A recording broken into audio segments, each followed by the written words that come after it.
کوئی شعبہ بھی ہو تو اللہ پاک کے کرم سے سردار عثمان بزدار صاحب کی قیادت میں، سردار عثمان بزدار صاحب کی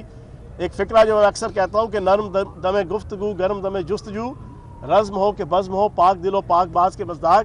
یہ ڈسٹنکشن پنجاب کے اندر پی ٹی آئی کی حکومت اور سردار عثمان بزدار صاحب کو حاصل ہوئی کہ ہم نے عوام دوست یہ والا بل لے کر آئے ہیں جو پاس ہو گیا اور انشاءاللہ وہ امپلیمنٹیشن موڈ میں جو ہے وہ سٹارٹ ہو گیا ہے۔ پھر اسی طریقے سے آپ کو اسی ہفتے مزید ایسے عوامی قوانین کے پاس ہونے کی خوشخبری ملے گی، اور پھر یہ ہماری پی ٹی آئی پنجاب کی حکومت ہے سردار عثمان بزدار صاحب کی کہ پہلے 4.5 مہینوں میں صنعتی پالیسی ہم نے منظور کی، زرعی پالیسی ہم نے منظور کی، لیبر پالیسی ہم نے منظور کی، کلچر پالیسی جو ہے وہ سی ایم صاحب کے سیکریٹریٹ پہنچ گیا، وہ وزارت سے منظور ہو کے چلے گیا، وہ ہم نے منظور کی۔ ہم نے کام کیا ہے، ہم نے چھلاوے کی طرح اچھل کود نہیں دکھائی، ہم نے ڈرامے بازی نہیں کی۔ سردار عثمان بزدار صاحب انتہائی تحمل سے، برداشت سے، متانت سے اپنی باقی پوری ٹیم کے ساتھ مل کر یہاں پر ہم عوام کی خدمت کر رہے ہیں۔ دوسری اور آخری چیز یہ ہے کہ جن لوگوں نے پچھلے 40 سال کرپشن کی ہے، بددیانتی کی ہے، اب احتساب کے ادارے ان سے حساب کتاب تو کریں گے، ان سے پوچھیں گے، عدالتوں کا سامنا کرنا پڑے گا، احتسابی اداروں کا سامنا کرنا پڑے گا۔ اگر آج فیاض الحسن چوہان کلچر اور انفارمیشن منسٹری کے اندر کرپشن کرے گا تو یا حکومت کے درمیان یا حکومت جانے کے بعد اس کو پیش ہونا پڑے گا نیب کی عدالتوں کے سامنے بھی، سپریم کورٹ کے سامنے بھی، اور لوور کورٹس کے سامنے بھی۔ اگر اتنا زیادہ خیال ہے کہ ہمیں عدالتوں کا سامنا نہ کرنا پڑے تو جب آپ اقتدار میں ہو پھر اس وقت آپ فائنینشیل اور ایڈمنسٹریٹو مال فنکشننگ مت کریں۔ اس وقت آپ کو سوچنا چاہیے کہ یہ ملک اور قوم کا پیسہ ہے اور یہ ملک اور قوم کی امانت ہے یہ والا عہدہ۔ تو میں یہ سمجھتا ہوں کہ پچھلے 40 سالوں میں نون لیگ، پیپلز پارٹی، آل شریف اور آل زرداری نے اس رویے کو پیچھے رکھا اور اپنے خاندان کو اور اپنی ذات کو اور اپنے بینک بیلنس کو اور اپنی دولت کو جو ہے وہ مقدم رکھا، جس کی وجہ سے اب ان کو نیب کا اور عدالتوں کا سامنا کرنا پڑ رہا ہے، اور غم اور غصہ وہ ہمارے پہ آ کے اتار رہے ہیں۔ بہت شکریہ۔ جوان صاحب یہ فرمائیے گا کہ جو صورتحال ہم دیکھ رہے ہیں، پہلے جو ہے وہ مفتی نواز کی جانب سے عمران خان پہ ہیلی کاپٹر کے نیب کے بارے میں کہا جاتا تھا، پھر آج کل جو ہے وہ علیمہ خان کی جائیداد جو ہے وہ زبان زد عام ہے، کیا کہیں گے اس کے بارے میں؟ اچھا، میں آپ کو ایک چیز بتاؤں کہ علیمہ خان صاحبہ کا کیس بھی آل شریف اور آل زرداری کے لیے مشعل راہ ہے، اگر اس سے کچھ سمجھ سکیں، اگر کچھ سیکھ سکیں۔ پچھلے 3 سالوں سے کم از کم 14 وکلاء 2.5 ارب روپیہ خواجہ حارث صاحب لے چکے ہیں۔ آپ کی اطلاع کے لیے عرض ہے 2.5 ارب روپیہ آل شریف سے صرف وکالت کی فیس 2.5 ارب روپیہ۔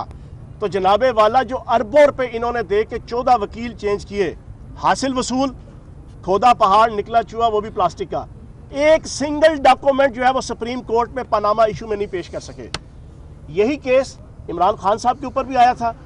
عمران خان صاحب نے 76 documents, 76 vouchers, 76 bank statements, 76 bank کے ڈاکومنٹس وہ عدالت کے سامنے رکھ دیے تھے، اور 40 سال اور 45 سال جب وہ کاؤنٹی کھیلا کرتے تھے اور کرکٹ کھیلا کرتے تھے،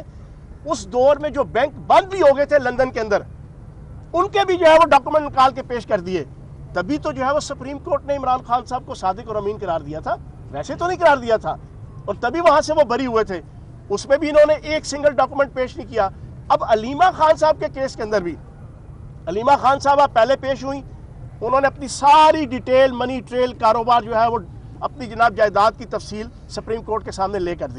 پیش کر دی۔ ابھی جب پیش ہوئی ہیں انہوں نے ساری ڈیٹیل بتا دی کہ 20 سال سے ٹیکسٹائل کا بزنس کر رہے ہیں، وراثتی جو ہے وہ جائیداد اور کاروبار ہے، اس کے علاوہ میرا اپنا اور میرے جنا وہ خاوند کا جو کاروبار ہے، ساری ڈیٹیل اور منی ٹریل پیش کی ڈاکومنٹس کے ساتھ۔ جو ایک چھوٹی سی غلطی ان سے ہوئی اس کی بھی جو قانون کے مطابق، اب کوئی جائیداد اگر کوئی نہیں ڈکلیئر کرتا تو الیکشن کمیشن کے اندر اگر اس کو جو ہے وہ ڈیل کیا جائے گا تو وہ نااہلی ہوتی ہے، لیکن علیمہ صاحبہ کا تو الیکشن کمیشن سے لینا دینا ہی نہیں ہے، نہ وہ الیکشن کبھی لڑی ہیں، نہ لڑنا ہے، نہ آئندہ لڑیں گی۔ اگر ایف بی آر کے اندر ڈکلیئر نہ کیا جائے تو اس کی سزا جرمانہ ہوتا ہے۔ تو یہ ان کی کم از کم ایک گڈ ول تھی کہ اگر کوئی ایک چھوٹی موٹی غلطی ہوئی بھی، جو ہم جیسے تمام شہریوں کی جو ہے نا ہر ملک کے اندر جو ہے وہ کوئی نہ کوئی ایسی غلطی ہو جاتی ہے، تو اس کا ریاست کے سامنے سبلم ہو کے، ریاستی اداروں کے سامنے سبمٹ ہو کر اپنے آپ کو پیش کیا جاتا ہے، اور پھر ریاستی ادارے جو اس کے اوپر پینالائز کرتے ہیں، پینلٹی لگاتے ہیں، اس کو وہ اوبے کرتے ہیں۔ لیکن یہ